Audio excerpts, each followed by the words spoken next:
Nasigasan Vanessa Omeasoo, Neobig Squale, Musco Squale, Neoginia Neasqueac.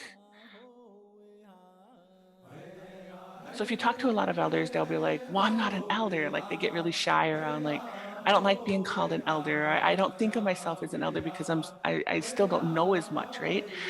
Um, so I was talking with one elder and he was telling me that he categorized three different types of elders, three different types. So the one kind of elder is like ceremonial one, right? So these kind of elders, um, they've been passed on ceremonial knowledge from like their grandparents, from their parents, from their grandparents, which came down from their great grandparents, right? So it came down, down, down, and they're carrying it on. So they're practicing the ceremony, they're pipe holders, they're medicine keepers, different things like that. Then there's another elder, which is maybe they don't practice as much ceremony, but they do attend ceremony. What they did learn from their grandparents, and on, and they carry on that knowledge from their parents and grandparents and that. Um, they're knowledgeable still. They carry that knowledge and they're confident in being able to share it when they are asked. So they're invited to meetings, they're invited to speak to people, right?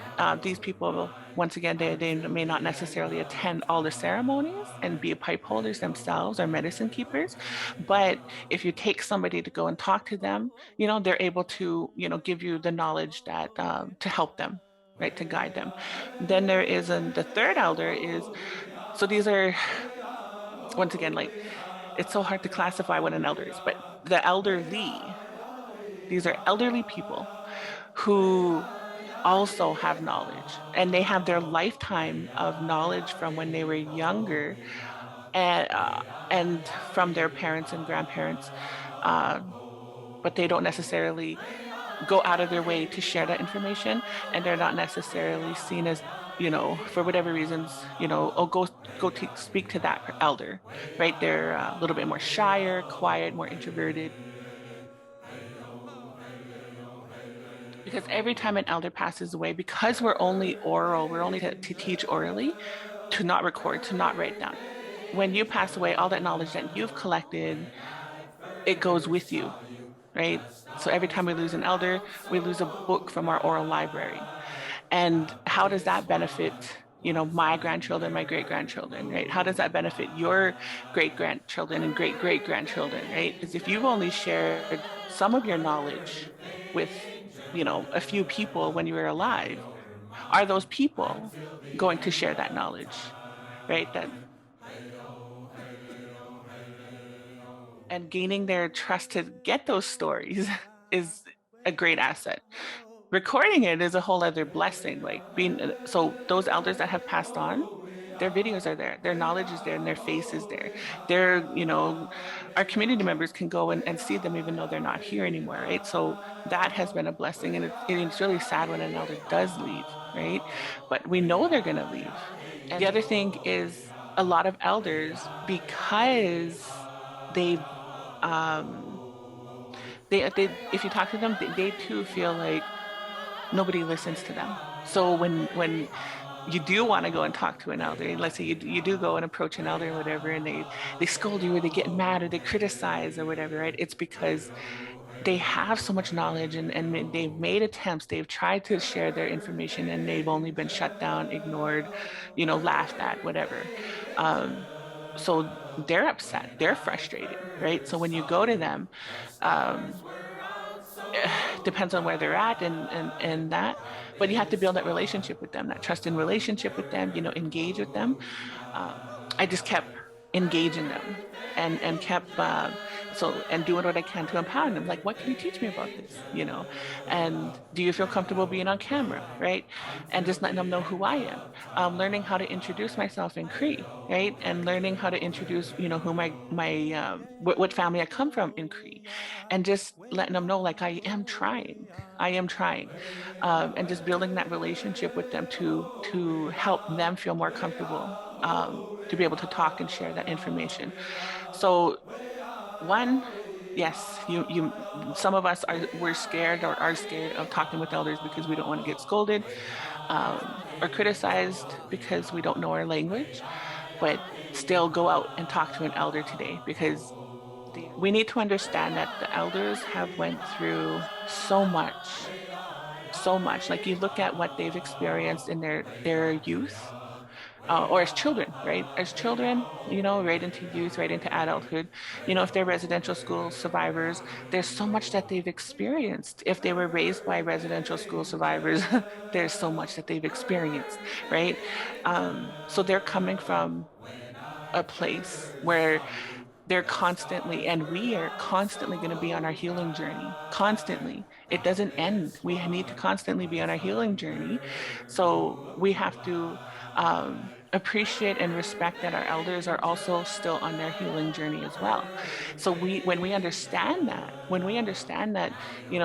even though we put our elders like on a pedestal and hold them in such high regard, they too are going through um, whatever phase in their journey, and but just keep in and going to them. When you if you try to talk to them, they scold you and then you give up.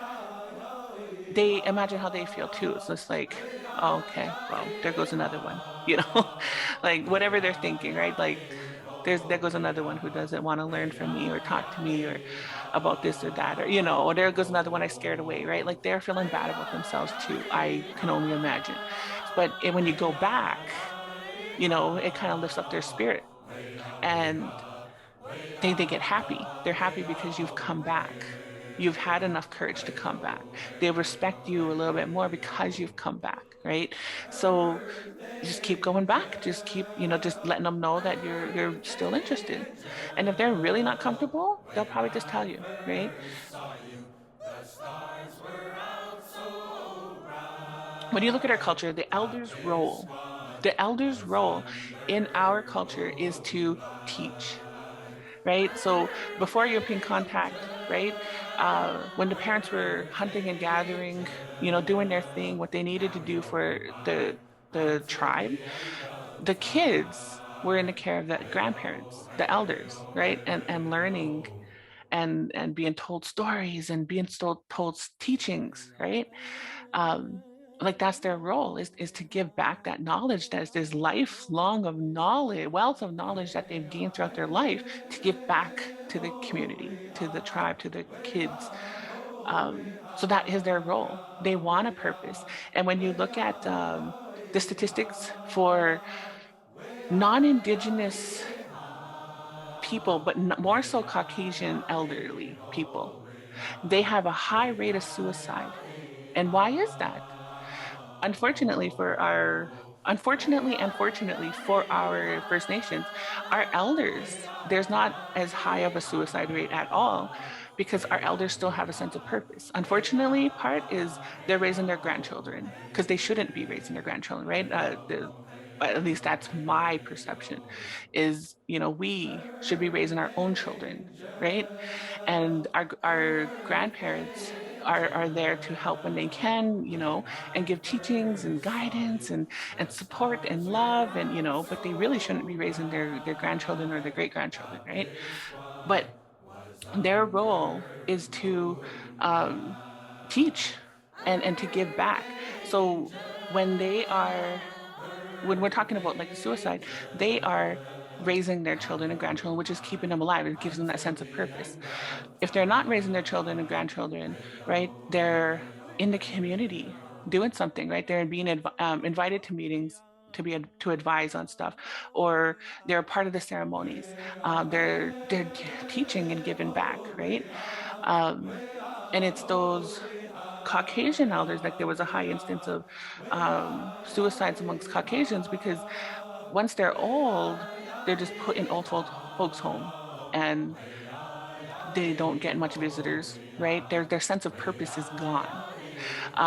Other ethnicity groups, they too take care of the grandparents.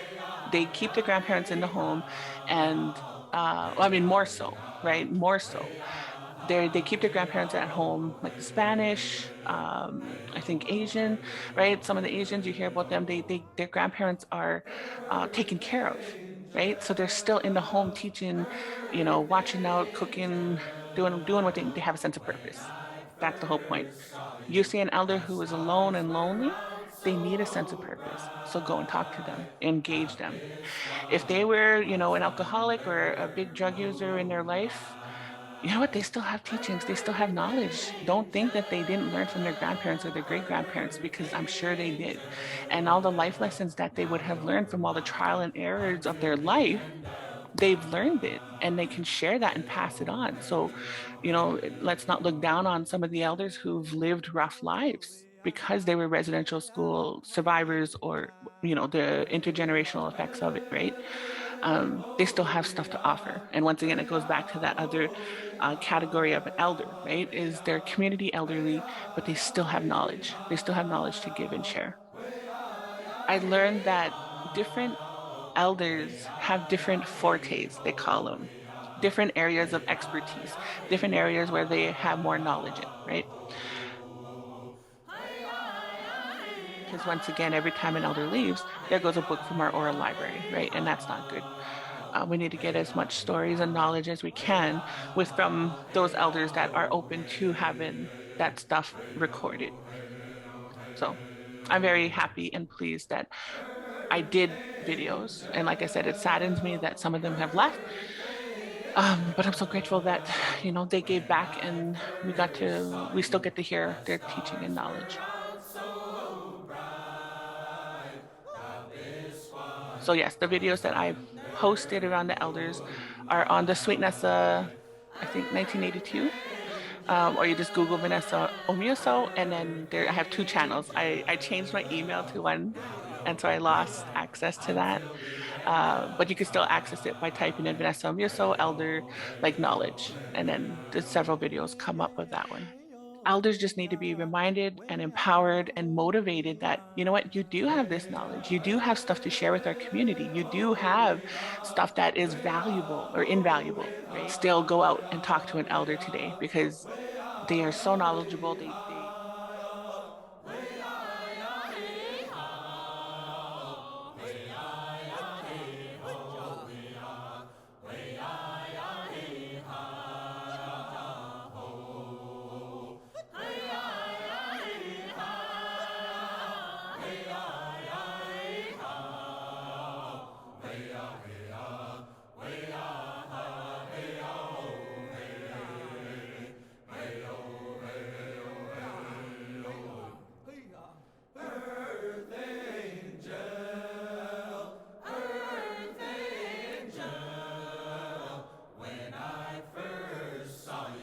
the stars were out so bright. The best one was under moonlight. Earth angel, earth angel, now you're mine until the end of time. Hey oh, hey oh, hey oh. Hey oh, we ha, we ha, we ha. Hey ah, hey oh, we ha, we ha, oh, we ha, ya, we ha, we ha, ya, we ha, we ha, ya, we ha, we ha, ya, we ho, we ha, we ha, ya, we ha, ho. Hey ah, ya, we ha, hey ah, ya, we ha, hey ah, hey ah, we ah, hey oh, hey oh, hey oh, hey oh. Earth angel, earth angel, when I first saw you, the stars were out so bright. The best one was under moonlight. Earth angel, earth angel, now you're mine until the